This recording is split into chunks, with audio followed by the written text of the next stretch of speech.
Good morning. This is your girl, the heiress, coming to you live, recording of Rose from the Concrete Ministries. And our title today is Changes. When I think of changes, I think of that song, Changes. Love changes, ooh, love changes.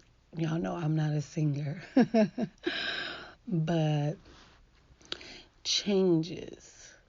We all have to make changes in our lives, you know, and changes, or to make a change, or to change your mind, is not always a easy process. It can be a difficult task because we are very habitual. We learn things by habit. When we teach our children the alphabet, we repeat it over and over and over again, and it becomes a habit, and thus they learn the alphabet song. When we teach our children to walk and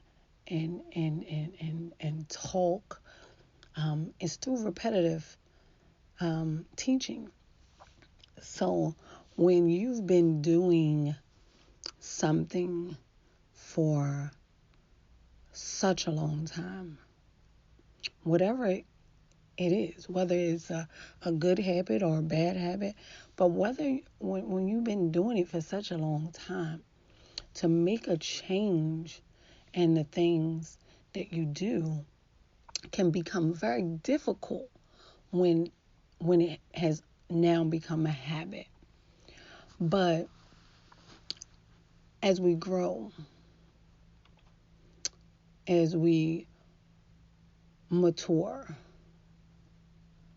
as we go into different positions and roles of leadership, whether that be over an organization, whether that be over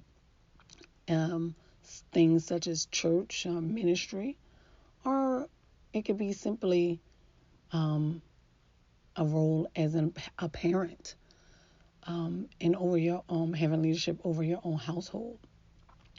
But whatever it is, you will have to make changes in the way that you do things.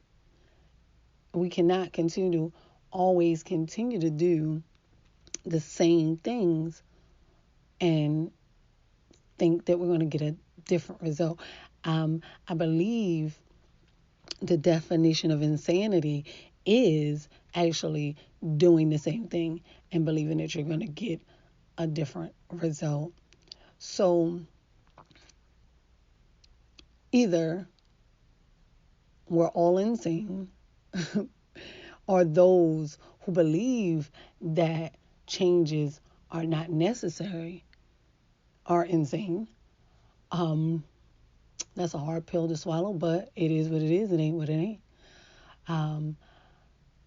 But regardless, if you are of sound mind and body, then you will understand that change is necessary. Romans 12:2 says, "And be not conformed to this world, but be ye transformed by the renewing of your mind, that you may prove what is the good and acceptable, perfect will of God."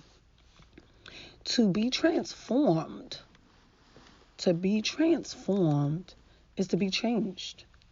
To be conformed is to be molded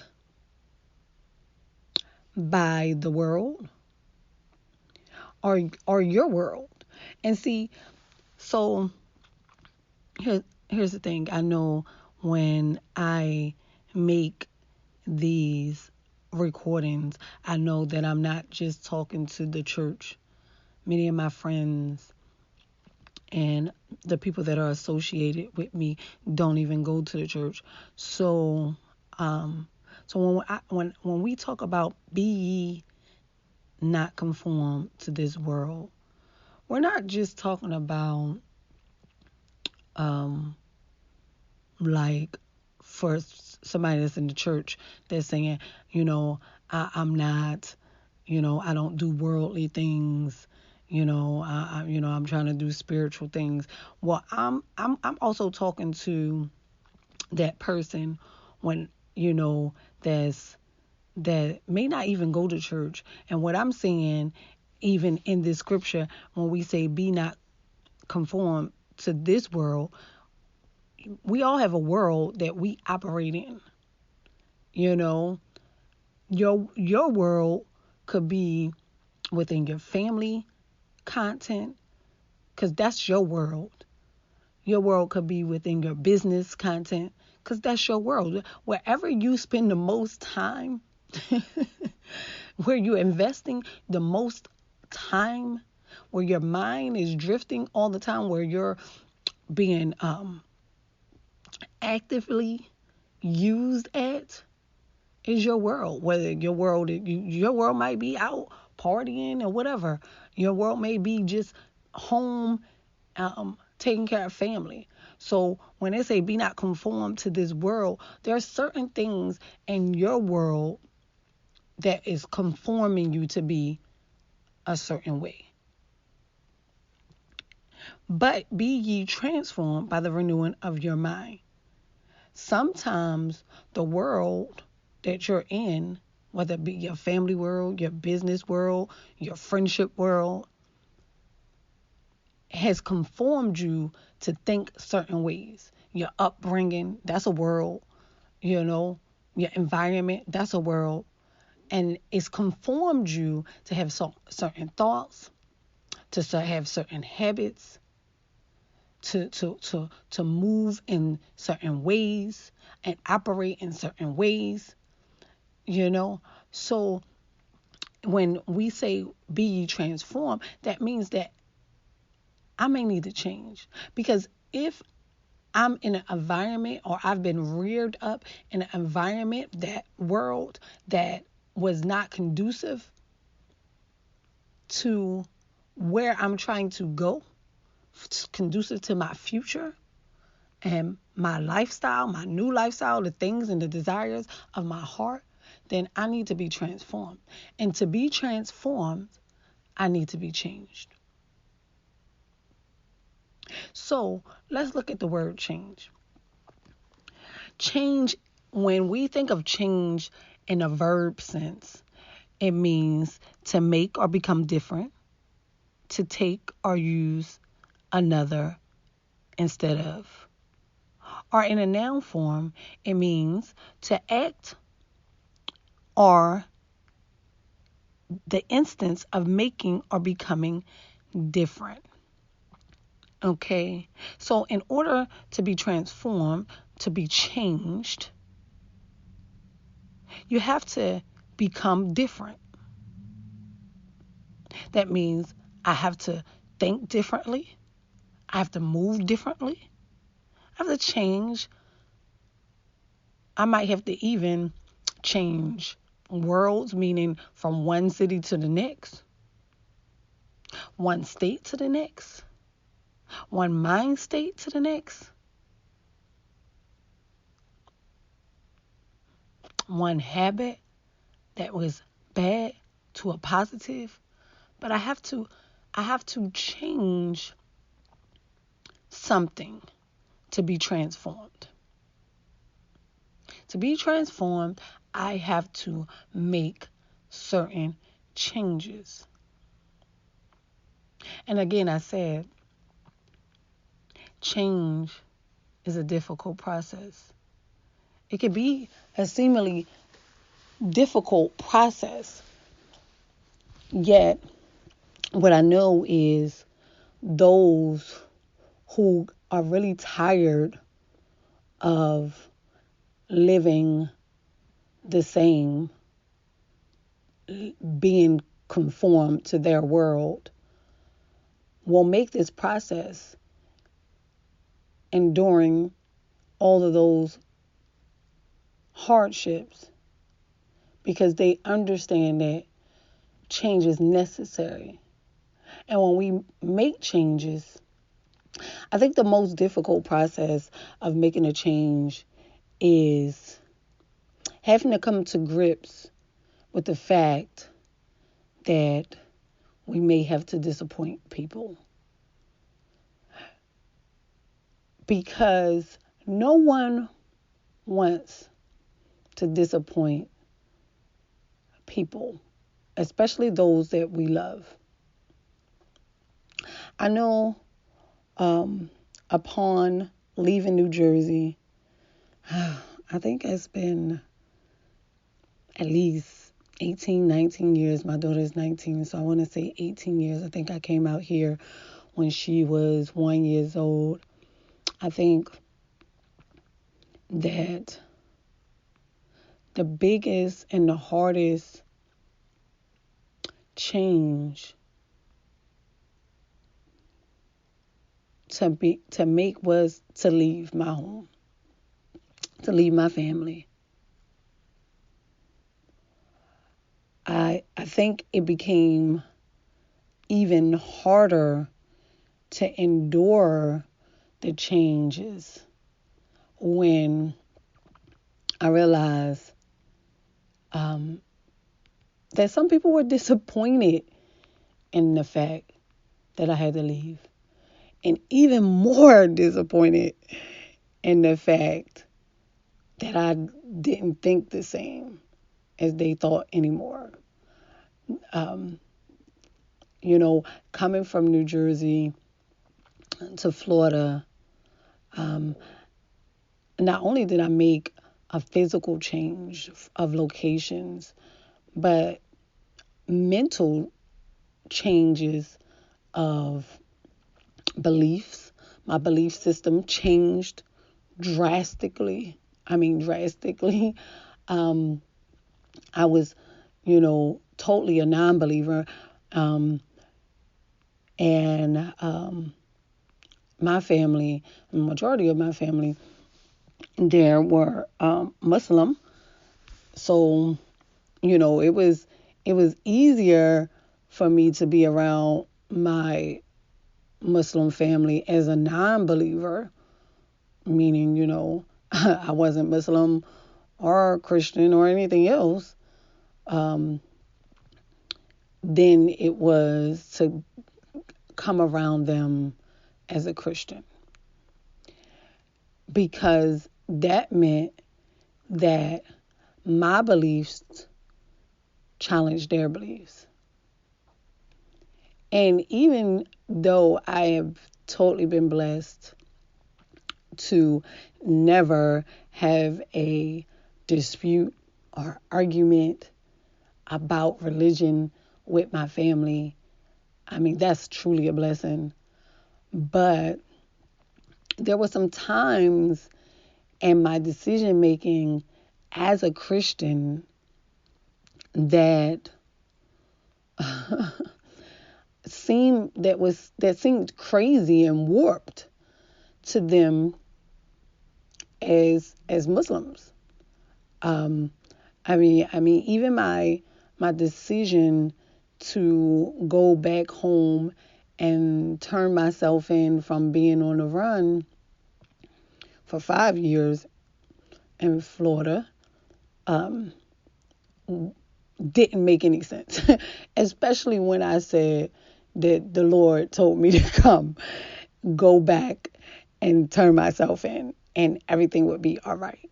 I'm just trusting Him to be with me on this journey. So I'm going to go back and turn myself into police.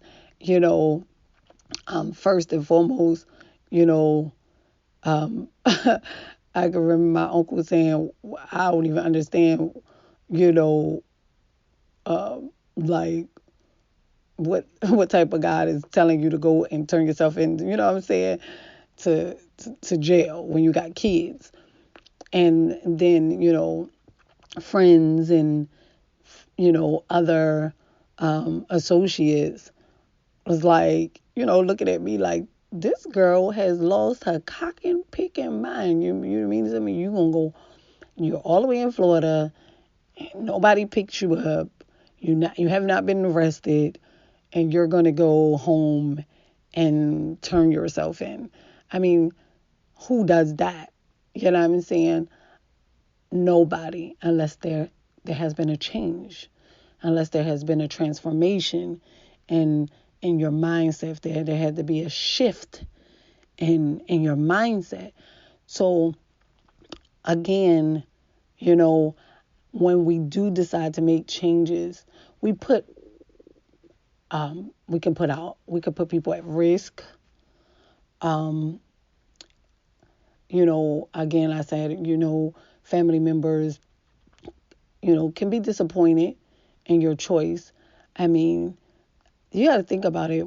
When I went home to turn myself in, I had 3 kids. I didn't have 3 adult kids. I had 3 children. My son was probably only 1 year old, if that.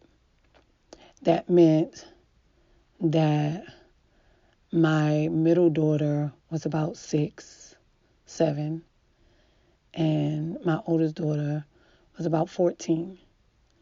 So I've been on a run. I was on a run for 5 years, and I was facing a minimum of 5 years imprisonment by going back. So that meant that I would have to live with the decision that when I went to turn myself in,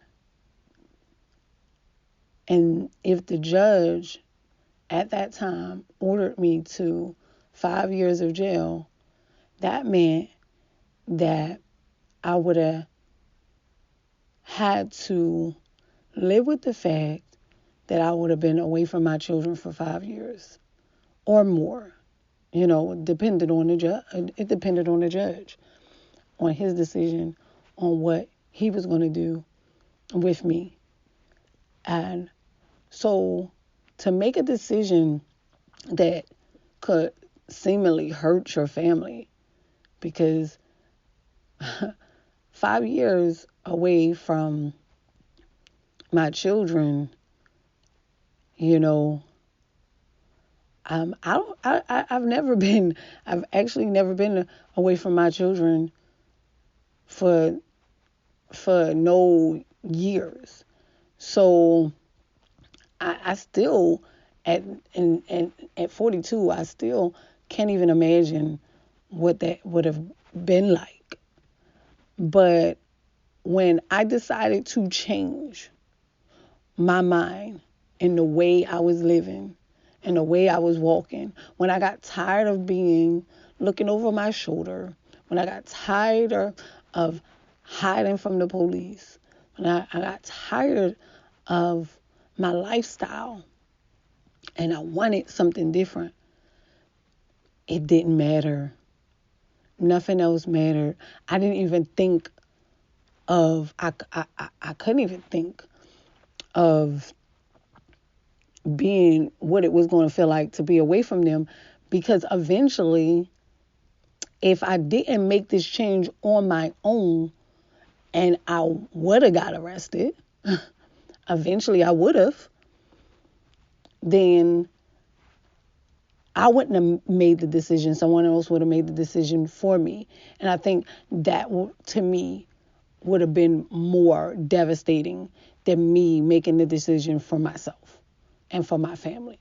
That could have cost us time away from each other, me not knowing how they was living, not even having, when I did this, I didn't even have a backup plan of who was going to take care of them, how they was going to be taken care of. I had no plan. I just knew that I was tired and I was going home. I had family at home, and, somebody, I guess, was going to take care of them. And this is why, I say change is hard, because you will disappoint other people, because that meant that put my family in a situation of who's going to take care of these kids, who's going to raise them while she away. I can understand why they felt disappointed, or felt, that, I might not need to make that decision at the time, because that put them in a situation. But it was the best thing that I could have done at the time, and it required me to make some changes. So, I don't know who may need to hear this. Sometimes when you make the choice to change, everybody is not going to agree. But you have to set your mind up and be determined that no matter what the outcome is going to be, you know that is the best decision for your life. So when I think about changes, I also think about the word metamorphosis, because although they say that humans do not go through metamorphosis, is normally, animals that go through a metamorphosis, like, amphibians and, frogs or anything like that, caterpillars. They go through a metamorphosis. So for those who do not know what the word metamorphosis is, it is the process of transformation. Here's that word, transformation. Be ye transformed. So it's the process of transformation from an immature form to an adult form in 2 or more distinct changes. It is also a change of the form or nature of a thing or a person into a completely different one. This can be by nature or supernatural means. I think that as I've grown, no one can tell me that I have not metamorphosed. Because when we say in Romans 12:2, be ye transformed by the renewing of your mind, to be transformed and the renewing of your mind will change the form or the nature of a person into a completely different one. See, when I was younger, as the scripture says, when I was young, I thought as a child. But now that I'm older, I put all these things behind me. When I was up north running the streets in the projects, I was being conformed to that world, that environment, that lifestyle that I was reared up into. The thought process of survival, living by thoughts of you have to do or die, or only the strong survive, and be kill or be killed, or these were thoughts and things that was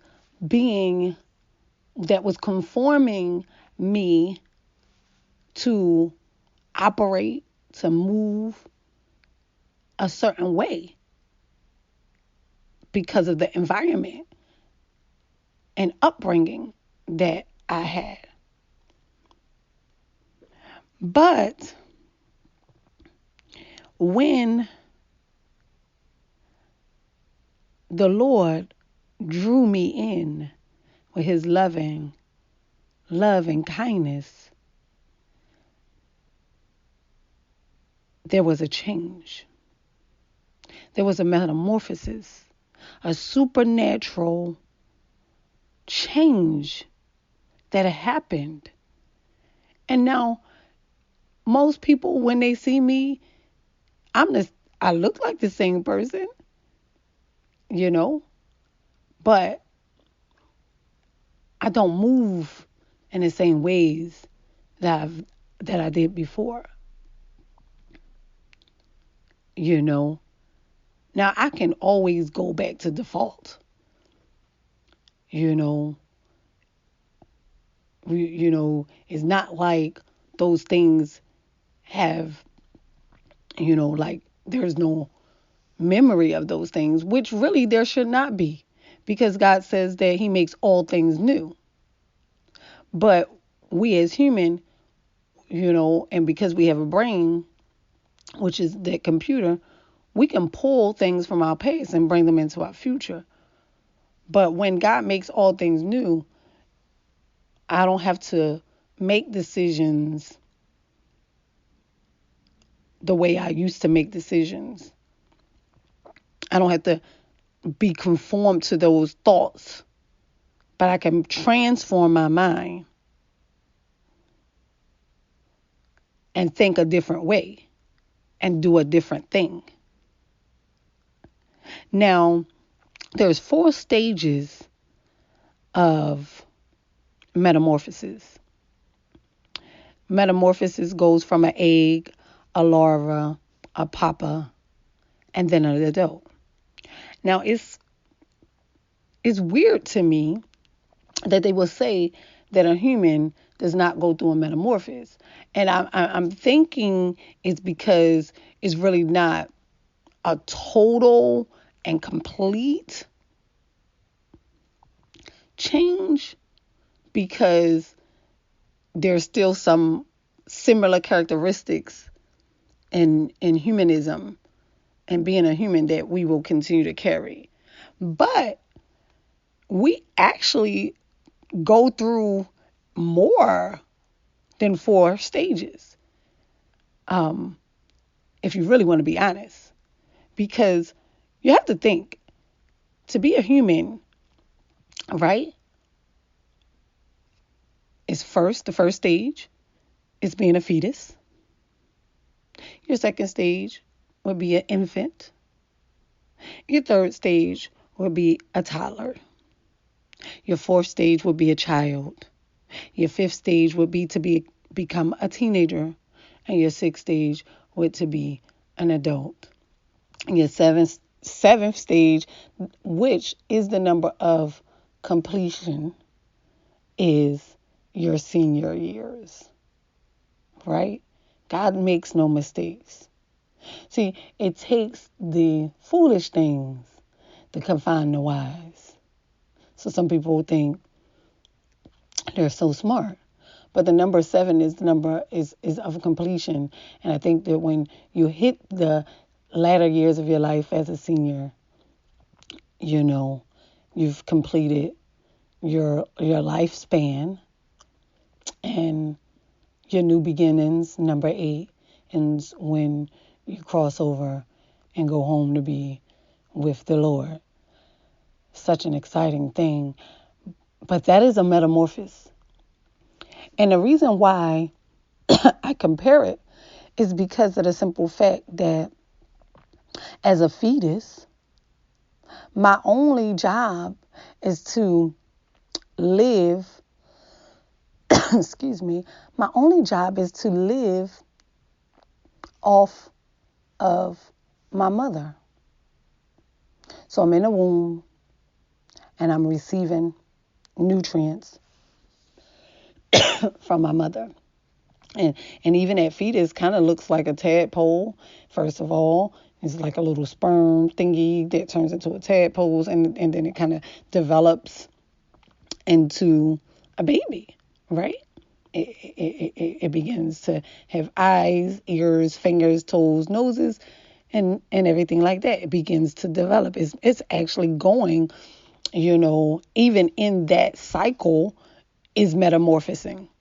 So how can they say that humans don't metamorphose when in that cycle it is metamorphosing from a sperm that goes into an egg, into this little thing that looks like a tadpole, into a baby. Even in that cycle, there's a metamorphosis. But after it comes out of the womb, it becomes a baby, an infant. And there's some developmental stages as an infant that we must go through.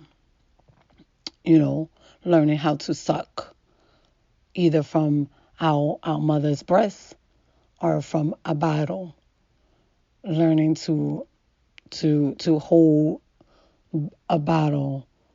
Learning our first, not even words, but noises, the da da da, the da da da, just the voices, So that's a whole nother metamorphosis of change to a toddler who now is running around and is exploring life, learning what is hot and what is cold and what's scary and what's exciting, what's funny, creating a personality as a toddler, learning our ABCs and our 1, 2, 3s. We do that as a child.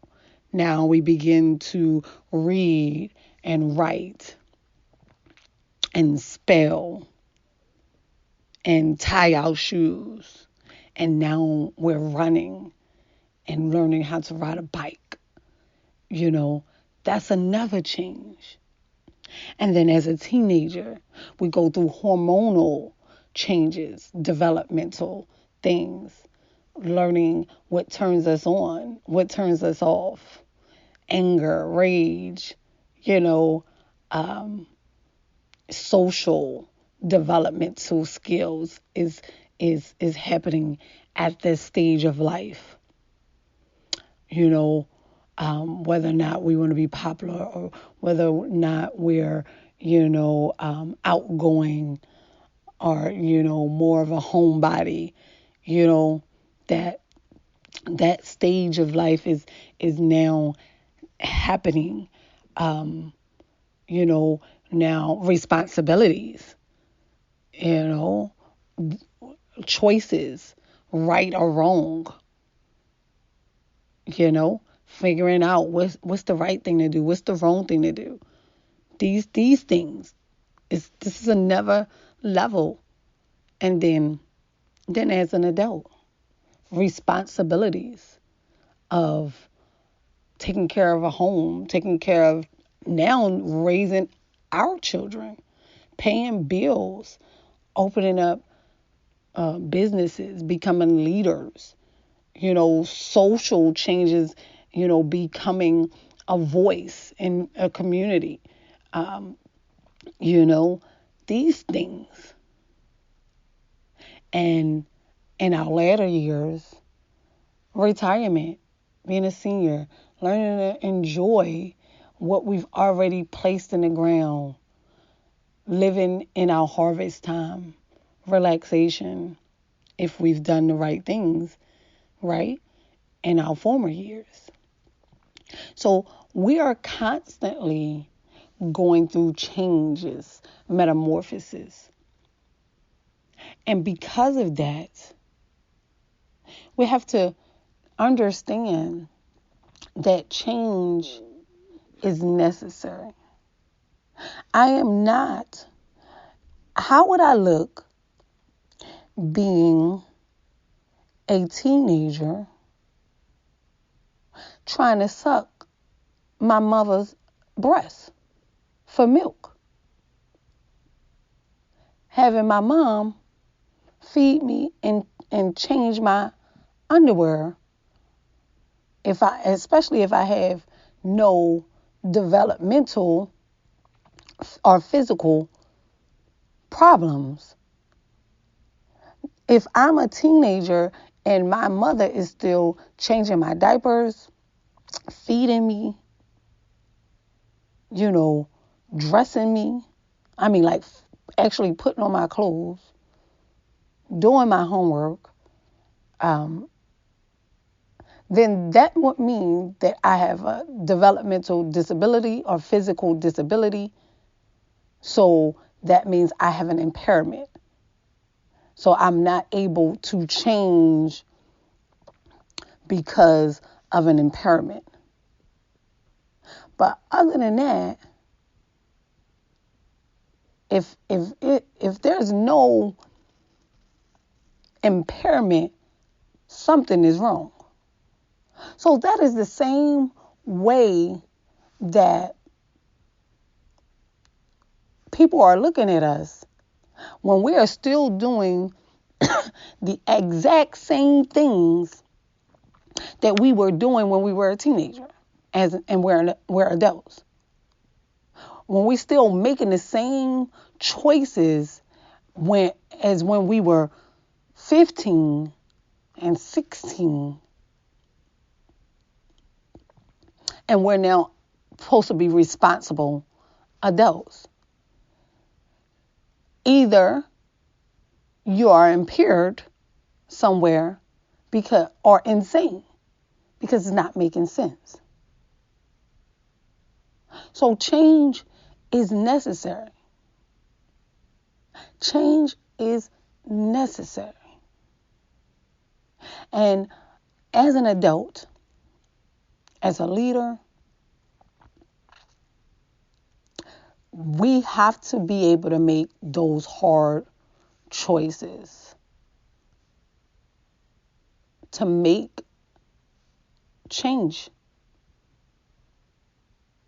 Why do we have to do that? Because if we continue on Romans 12:2, it says that ye may prove what is that good and acceptable and perfect will of God. Now, the will of God for you may be different than the will of God for someone else. So you cannot compare your life to someone else. Nevertheless, we all still have to change. Your situation may be different. The circumstance may be different. But if there is something going on that is prompting you to change, it is necessary. Not for me, not for the neighbors, but the perfect will of God for your life. Now, what that will is, only you and God knows. That's where you have to dig in deep. You have to pray. You have to meditate. You have to ask God, lead me, guide me. Said the righteous man's footsteps is led by the Lord. Sometimes you have to slow life down, take a breather, and sit and pray and wait for an answer. Because only God knows the perfect will for your life. No one knows that but you and God. But I guarantee you that if you are going through life and you're living life at any stage, whether there's a teenager listening to this tape or this session, or an adult that's listening to this session, or a senior that's listening to this session, there's times in your life that change is necessary. We all have to look at ourselves in the mirror and decide the ugly things about ourselves that needs to be changed. I'm very mouthy. I am very mouthy. That needs to be changed. That needs to be changed. And I recently started realizing that through some disappointments and some hurts and some pains, that I've become a little more contentious. And that needs to change. Because I don't like that. I don't like being contentious. I don't like always being opinionated. I don't like always having to say something. Like, what is it that, I don't know if it's somebody else that's like me, like, you just always got to say something. You just always got to have the last say. Like, sometimes silence is golden. Sometimes you just need to just be quiet and, you know what I'm saying, and let things be what it is. Everybody don't want your opinions. Everybody don't want your suggestions. You know what I'm saying? And here's the truth of the matter. You know what I'm saying? You got a bunch of stuff that you need to deal with within your own life. I know I do. Like, at the end of the day, I got enough on my own plate. So here's the thing. If a person is not coming wholeheartedly to me and asking me for advice, I need to be able to just be quiet. I'm saying this about myself. This is a change that I need to make because I'm so good at giving my opinion because people do come to me. People do ask my suggestions. People do, come to me for help. And I actually love, I love talking. I love giving suggestions. You know what I'm saying? And I love seeing people get to the next level in their lives. I love seeing people get breakthroughs. I love seeing people go, you know what I'm saying, just live out their desires, their dreams. I absolutely hate to see people confounded. When I say confounded, when I think of the word confounded, I think imprisonment.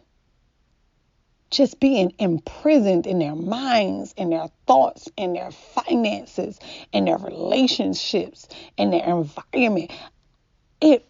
There's a righteous indignation within my soul that wants to bust everybody free. I want you to be free so much that there's a fire within me that wants to fight and go to battle for you. So it's not that, I'm opinionated or being contentious because of the fact that, I don't care. It is because I care that this fire of just wanting to see the person free. I just want to fight the devil that's confounding you. I want to fight the devil that's keeping you in poverty, that's stealing all of your money, that's making you go through hardship, that's making you go through these difficult times. And I want to tear his head off. So I'll go and I'll speak and give suggestions and all of these things. And some people, I just realized that some people don't want my advice. They don't want my opinion. They don't want my suggestion. No matter if it's right, they just don't want it. And I have to learn to muzzle my mouth. To muzzle my mouth. I have to change my thoughts and let people live the best way they know how. And that is a hard thing when you see someone suffering. That is a hard thing. But I have to make the change because I'm tired of fighting fights that I probably shouldn't even be fighting. Getting involved in situations that I shouldn't even get involved in. Letting people in, in my home who really don't want the help. I mean, it's so much. But it's not their fault. I can't blame them. Because I have to change the fact that it's a time and a season for everything. And I don't know God's timing on their life. So therefore, I have to let people do them and be quiet and not be offended when they don't receive or want to receive the help. That's a change that I have to make. There's some changes in my spending for me to be an owner of my own business, land, not just, I have my own business, but the property in which it sits on, I want to own. That means I have to change my spending habits. I want to purchase my own home. That means I have to change my spending habits. That means I have to change the way I look at finances. And I have to be more responsible with that which God has given me. That's not an easy change, y'all. I like to eat out. But, I can reward myself sometimes, and I don't have to eat out every day. And I've been doing very well with it. It's been a struggle, but I'm thankful. The savings is, not moving up as fast as I would like it, but the debts and the bills are getting lower. So that's important too. And when I lower those debts and the bills, then I have more to save. But that took a transformation in my thoughts and in my mind. All right? So we all have to make changes, sacrifices in order to become. Right? To become completely different than what we were yesterday. Metamorphosis, a change of the form or nature of a thing or a person into a completely different one. I don't want to be the same person. I truly want to be different in those things that were not prospering me, allowing me to go to the next level of my life and allowing me to receive the desires of my heart. If that means that I have to become different, that means that I may have to disappoint others. If that means that I may have to move to another location, change jobs, change friends, then I have to do what I have to do. And I have to do it without permission of others. I have to do it without guilt or shame. I have to be unapologetically true to my future me. I have to be committed to the person I want to become.